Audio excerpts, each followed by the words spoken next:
Diplomatique à la primature, le chef du gouvernement multiplie les rencontres pour une sortie de crise au Mali. Dr Choguel Kokala Maïga a successivement reçu en audience 3 diplomates accrédités au Mali. Il s'agit de l'ambassadeur de la Grande-Bretagne, celui du Maroc et le représentant résident de la CEDEAO dans notre pays. Au menu des échanges, les sujets brûlants de l'heure comme la bonne gouvernance, la sécurité, la situation des droits de l'homme et bien d'autres. Le compte-rendu de ces audiences avec Fousséni Tunkara. Barry Luen, l'ambassadeur de la Grande-Bretagne au Mali, il a été le premier à être reçu par le chef de gouvernement. Les questions des droits de l'homme et des réformes politiques ont dominé les échanges entre les deux personnalités. Nous continuons à soutenir le peuple malien. On a discuté l'importance du respect des droits de l'homme.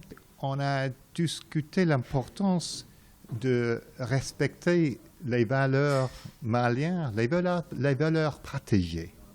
Et aussi, on a discuté le souhait des Maliens pour la réforme politique, un nouvel chemin politique.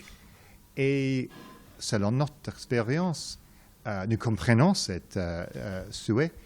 À la suite du diplomate britannique, c'est le nouvel ambassadeur du Maroc au Mali qui a été entendu par Dr Choguel Kokala Maïga.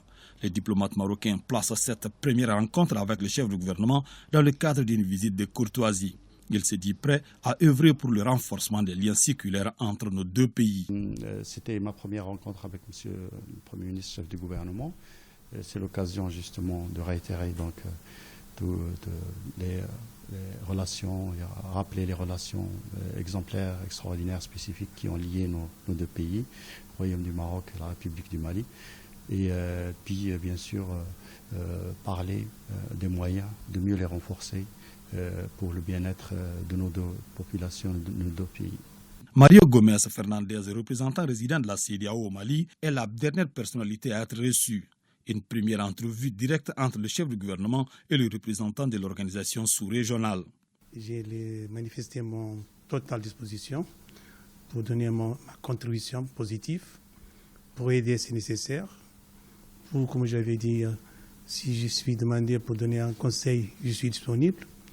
Et je suis déjà, il y a un mois chez vous, j'ai commencé à connaître. Donc je pense que nous sommes dans bon chemin et que brièvement nous pouvons trouver la solution que le peuple malien mérite, que Mali mérite, que notre communauté aussi mérite et réclame. À ces diplomates accrédités au Mali, le chef du gouvernement a réitéré sa disponibilité et celle du gouvernement à maintenir ce élan d'échange dans le but d'étayer davantage l'aspiration du peuple malien.